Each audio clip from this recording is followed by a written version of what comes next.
Hey, how you doing? This is a lovely German shirt that I would love to have worn throughout the competition, but seeing as Germany's out, I can't. So, bit of news. Why am I wearing a German shirt? Because it was given to me by the German national team when I was the liaison officer for the German national football squad. So, got a bit of love for the German national team. If you see me wearing this today, it's because the German nation is in mourning, and I thought I'd send a little love to Germany. Let's get into the quarterfinals because it's been a fantastic round of 16, hey? Woohoo! This is Ultimate Soccer with Soccer Steve.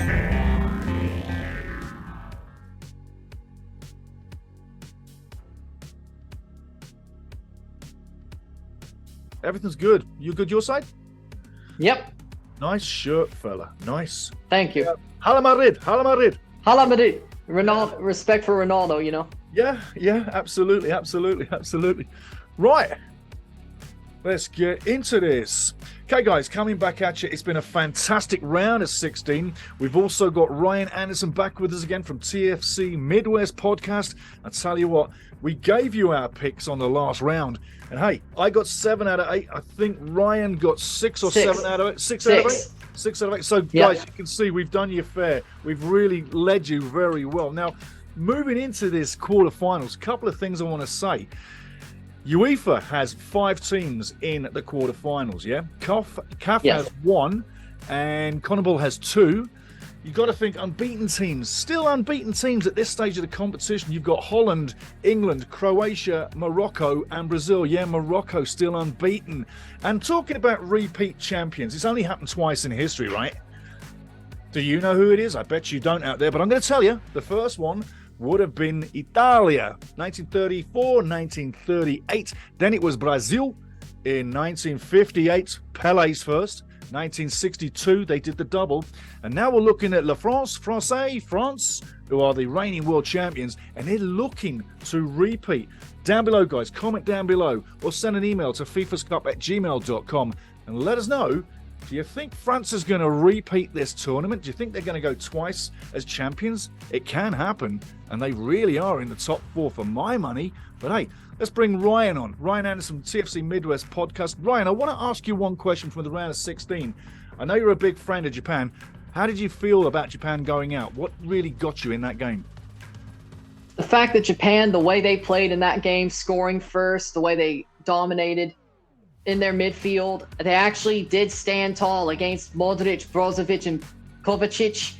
I thought Japan should have won that game. I think they should have won that game. That goal by Perisic, the header that ended up making it go to penalties, I think that was a very soft header to give up, a very soft chance to give up, and it was a bad chance to give up. And then Japan going into penalties, it's probably one of the worst shootouts I've ever seen, besides the Spain one earlier today and the MLS Cup. It seems like every shootout's just been horrible that I've seen recently. Absolutely. But Japan, the shots just weren't there. They didn't put it low pace, and then the Croatian keeper just was much better getting to those shots than Japan with the placement. And Croatia, as I said, this would be 1-1 going to penalties. I did call that. Yep, you did. And I was like, Croatia would have more experience on the penalty shootouts because they went through a couple in 2018, and it played out to be correct. I didn't want it to go that way, especially when it actually got there, but it was heartbreaking to see it the way it ended, especially the way Japan played. I thought they deserved way better than going out on penalties like that. Now, simple question for you. Cristiano Ronaldo is in the news every day of the year. Every year I've lived, he's pretty much been in the news, pretty much. That's how it feels. But question to you, do you think Ronaldo's better as a starter or from the bench?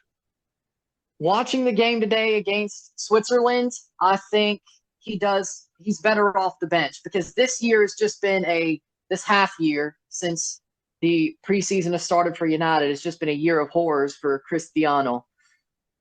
For me, the way Gonzalo Ramos played today, that hat trick, Morocco's going to be about a similar level team for Portugal to play. Gonzalo Ramos is a wonderful striker from Benfica, should be playing at a higher level in Europe, whether that's a team like Chelsea or Newcastle. Gonzalo Ramos is amazing, wonderful striker. Rafael Leao, wonderful winger for AC Milan, who could be making a move to Chelsea in January. Rumors are starting to swirl about that, so I've heard. And then, of course, you still got João Felix going back to what he was back in 2018. You got Bruno Fernandes. I think Portugal has the talent to be just fine after Ronaldo, but I think right now he should be on the bench and be a super sub, and maybe that works out better in the knockout stage because then you have extra time. You could have penalties, and I think it's better to have his leadership on for later than at the start and then have to pull him at the 70th minute. So right now, I think as a sub, Cristiano could still do something. I think he still has stuff in the tank, still has power in the tank, but I think as a sub, that's what I see for Cristiano right now. And as a Ronaldo fan, I hate to say it, but sometimes it comes that way. Now, moving on to a team that we've literally fallen in love with this competition, I have for one, is Morocco. And you've got to say, fantastic performance today against Spain. Terrible, absolutely the most rotten penalty kicks I've ever seen in my life from a Spanish team who are normally really the guys who harbour and have that skill to place the ball exactly where they want. I was very surprised with that one. But talking about Morocco, just briefly before we get into the quarterfinals, they've been an absolute revelation. Do you think personally that Spain didn't take them serious? Do you think that Spain didn't work hard enough? And do you think that they just threw the ball around and did nothing with it all game? I will say this is not on Luis Enrique, for one. People were saying Luis Enrique should be fired after this match. I do not think this is on him. I think Spain definitely were throwing the ball around way too much. They were trying to find that perfect pass to score the goal on, and it just wasn't there. Alvaro Morata went back to his Chelsea self. He couldn't finish for some reason after scoring one per game in the group stage. I don't know what happened there. I have no idea. Morata's back to his Chelsea self. Spain just basically gave the game away. They're like, oh, so we could easily do something here and find a way to score, but Morocco want to defend and send us to penalties. This is what they want, and they let them have it. And then it ended up ruining them, Spain, because they're like, well, we're good with penalties. And then they just proceed to throw three of the worst penalties out there to where Yassine Bono made amazing saves. And Morocco got what they needed where they wanted it to be. Because if you notice, that final second half and the extra time, they were basically defending for their lives. They're like, if you're going to pass the ball like that, we'll just let you pass the ball and defend it when need be. And then they got it to penalties and won. So they basically beat Spain at their own game, frankly. Totally agree with you. Now, getting down to the nitty-gritty, 4 quarterfinals from the round of 16 have come about. The first one I want to touch is Holland and Argentina. What do you think's coming there, Ryan? I think this is a game that Argentina can easily learn from and build off of because of their win against Australia. Yes, they had a late goal against in the round of 16 that doesn't really inspire confidence, but Argentina dominated that game in the round of 16. Who are you picking? Besides that own goal. I think I'm going to go with Argentina, 2-1 over the Netherlands. I'm going with Messi. They're playing for him. They're playing their hearts out. They know this is the chance. Netherlands, they're great, but the USA, the reason they were so dominant was because Louis van Gaal outcoached Greg Berhalter. That's not going to happen as easily with Lionel Scaloni, a Copa America champion, a Finalissima champion. I don't think it's going to happen as easy in the quarterfinals. I think Scaloni is a wonderful manager as well. He may not have the years, but he has the ideals. And Argentina is playing with a cause. And I think that beats a Netherlands team who's on the rise, but not there yet. 2-1 Argentina in this quarterfinal. No, it's an interesting game. I mean, 1978 was the World Cup final between these guys, and Holland lost that one as well. They've lost 3 World Cup finals. If they do go through, I wonder if they're going to lose 4 World Cup finals. Nobody's ever done that. But on the day, yeah, they're playing for Messi, and Messi's dragging his team through. I think that Messi is doing as much as he can, and I think we're seeing Argentina at their absolute level. Now, when they come against Holland, they're going to have the toughest game, I think, personally, they've had in the World Cup. I've got a feeling that Holland is equal to Argentina. And it's a case of, is Messi the man that's going to make the difference? They always say one man doesn't make a team. So for the love of soccer, I'm definitely going to agree with Argentina should be the team to go through. But I'm going to pick Holland just to shock you, because I really think Holland is maybe one of the few teams on the globe, if they get it right and don't implode, they could actually drag it. So we're going both ways on that one. Now, talking Croatia-Brazil, This has goals written all over it, but it has goals and it also has patience and experience on two different sides. Where's this one going, my friend? For me, I think Brazil can easily overrun that Croatian midfield because they have Neymar, they have Vinicius, they have Casemiro, they have Paqueta, they have Richarlison. They have so many players. They have 6 players that could overrun that 3-man Croatian midfield. They could break that line. It's not going to be a beautiful day. And Croatia, they just went through a long extra time. They went through a slog of a game with Japan. Brazil ended up basically being able to rest their starters for half a game after beating up on South Korea. For me, Neymar looks amazing, and he has players around him that match his talent level, or at least when Neymar's at his peak, these players do match him. This is the first time he's had a squad like that. This could be his last World Cup because he said it himself. It could be. Mm-hmm. For me, Brazil, I think they win 2-0 because I think they have the better chance opportunities. They'll have the better opportunities to shoot. I think Alisson is a better goalkeeper. I think the defense of Brazil is actually very good. I think Croatia is going to have a hard time finding chances to score in this game. And I think Brazil, it may be the most patient chances they've ever taken. It may be the lowest amount of chances they ever taken, but I think they have the quality to put 1 or 2 away that ends up changing this game and turns it to them. I think Croatia is a good team, but I think this is their level right now. So you're saying 2-0 to Brazil, yeah? Yes. Okay, I'm definitely going to agree with you on this one. I don't think anything bad about Croatia. What they've done is they've gone to as far as they can reach. They've hit their ceiling as far as I'm concerned. And one of the bigger teams was always going to take out Croatia. The team of 2018 is not the same team as now. We know that. It's very similar. But the elder statesmen, I think now, are feeling the heat. And you might think that Luka Modric is a great player, which he is.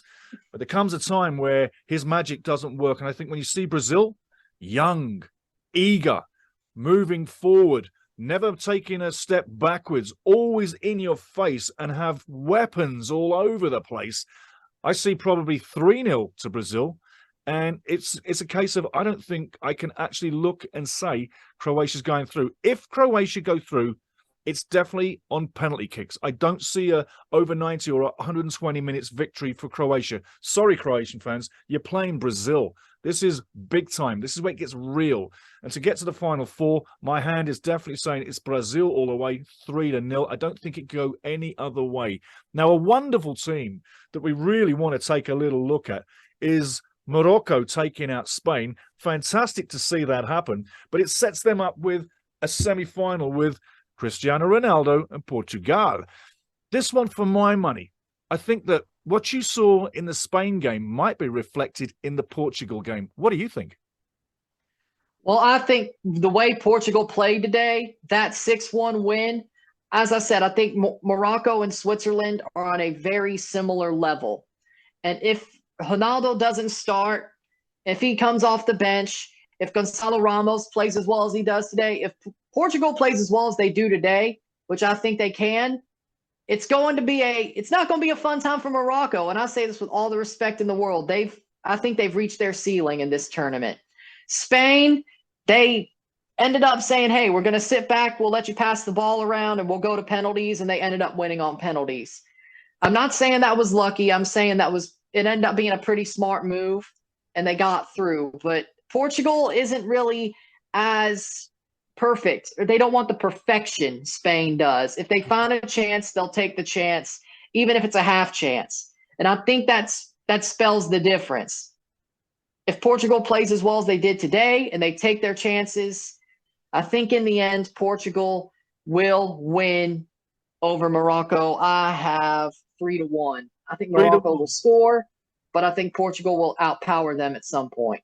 Yeah, I agree with that. I think that you got to go with Portugal on this one. And the thing was with Morocco, major great team defense, but you got to learn to put the ball in the back of the net when you have those very few chances. And today, they could have won that game against Spain over the 90 minutes or the 120 had they just considered putting the ball in the net and not fluffing shots. So sometimes you have literally got to say, you've gone as far as you can. That last win on penalty kicks is a magical moment in history for the World Cup and for Moroccan soccer. But sometimes you've got to say, like you said, it's their ceiling. And you've got to look at a 3-1 or a 2-0 at least for Portugal. And I can't see it going any other way, tell you the truth. Now, moving through to the final quarter-final, World Cup champions La France, France taking on England. Run away with that one. What do you see? For me, I see a 2-1 win for Les Bleus, the defending champions, only because it seems like Mbappe may miss this game. He was out this training today with injury. He may not play, which may help the English defense cope just a little bit. But the thing is, France still has a lot of talent on that front line, in that midfield, to make England pay. And there's going to be a moment where England falls apart, one or two moments that cost them in this game, especially if they start Harry Maguire, because this is the type of game where he starts thinking. France is the type of team where he has to think like he has at Man United. And you're going to see a little bit more of United Harry Maguire than the vaunted England Maguire, because he has to think about, what man do I mark? What position do I take? What do I do here to make sure this goal doesn't get scored? I think the defense, I think they should start Walker at center back, move Trippier in, and not have Maguire start. But I know Southgate better than that. He's probably going to start Maguire and captain him. And I think that's going to be a fatal mistake for England, 2-1 to France. I got to agree with the caller. I think that France has always had England's number in the last few big competitions. You record back to World Cups and Euros in the past, and France has always marched through competitions where England's been left behind. They haven't won anything since 1966. It would be magical for the English to actually win a trophy once in their lives and show their fans some kind of service. But I got to say, if England were to win, Harry Maguire has to play the game of his life, and Harry Kane has to come alive. It's okay to be having 3 assists and 1 goal, but you're a striker, Harry. You're supposed to put the ball in the back of the net and make the bulge of the twine go woo. Instead, you're trying to play playmaker, you're trying to play defender, you're trying to play midfielder, and a lot of the English team are running in and out of positions that don't occupy the badge or the number on the back of their shirt. So what am I saying? France is very disciplined coming into this. England has to have their best game right across the team, and not just on the feet, but the fitness level as well. I see a lot of fatigue creeping into this game. 60 minutes on, you'll watch the English midfield, especially the defensive makers, Henderson especially, maybe Phillips changes with Henderson. You're going to see those guys start to get long legs, Henderson especially. And I think that you look for Phillips to come in early to shore up in front of that defense where there's a gaping hole, and it's called Harry Maguire. I would hate to see Maguire make a fatal error, because I think psychologically it could bury him forever. And going back to Man United, it would prolong that terrible form that he's had. So when you have a guy who's had that bad form, why do you keep putting him in? I love what you said about Walker bringing him in, put him in the middle, and Trippier on the wide side. I'm amazed Trippier hasn't played every single second. But as you go through the competition, you do implement players and you do take players out to keep everybody rested and keep everybody in the action. But at the end of the day, I got to say, it looks like a 1-0 or a 2-1 to France. If England are to win it, it's going to go against the run of play, is what I'm saying. And England will have to work. And that's something that they don't always do. And if you look at Declan Rice in the middle of the field, he's giving everything he can, but he's still not getting everything done like he can at West Ham United, where he looks like the man. Right now, he looks like Mr. Average. Like a lot of English players are looking average, although they're getting good results. They haven't really lit it up. And you can't tell me that 6-2 against Iran was lighting it up. That was a terrible performance by Iran, who later came back and turned it on. So looking at the 4 quarterfinals, guys, I think you've heard what I've said. You've heard what Ryan says. Comment down below and let us know what you're thinking. But I tell you what, we got 4 mega quarterfinals coming up in 3 days. Get ready for them. And Ryan, I tell you what, we got 2 semi-finals to think about. I'm going to ask you this on the fly here, fella. But Netherlands, Argentina, Croatia, Brazil, what's the semi-final? I think it's Argentina, Brazil. I'm going to go with that. All South America. And I think Argentina ends up winning extra time 2-1. Last time these guys played was Copa America, and 1-0. 1-0 to Argentina. So maybe they're going to get it done again. And I'll tell you what, Brazil don't lose many games. Now on the other side, France and England, Morocco, Portugal. I'd love to see Morocco go through. I'm just saying that, but what are you seeing? I see Portugal, France, and then I see Portugal winning on penalties. Ergo, kind of like Euro 2016 in that semifinal, I see Portugal winning on penalties, but this time Ronaldo takes the winner. He sends Portugal to the final to set up a Argentina, Portugal, Messi, Ronaldo World Cup final like we've all been wanting for the past 8 months. Absolutely, absolutely. Well, I'll tell you what, we'll have to wait for another few days, but I'm sure the action's going to be going all the way. Slight question, do you see anybody going to penalty kicks?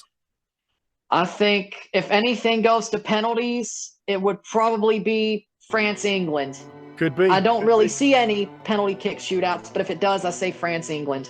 Because we're going to see a bit of chess action in these last 4 games in the quarterfinals, because people are not going to rush it like a group phase or a round of 16. Now it gets to be more deliberate. So I think that people need to be ready for a more deliberate style attack, defense, midfield, right across the board for 90, maybe 120.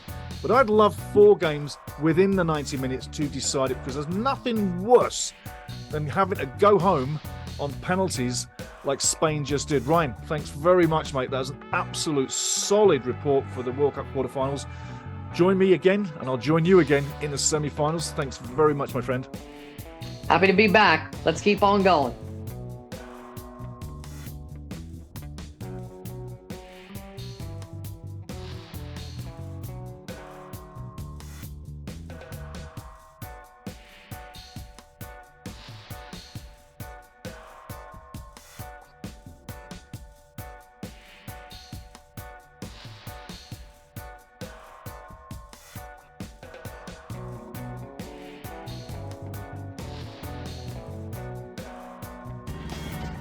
The Ultimate Soccer Show. Join me, listen, you'll love it. Everybody does.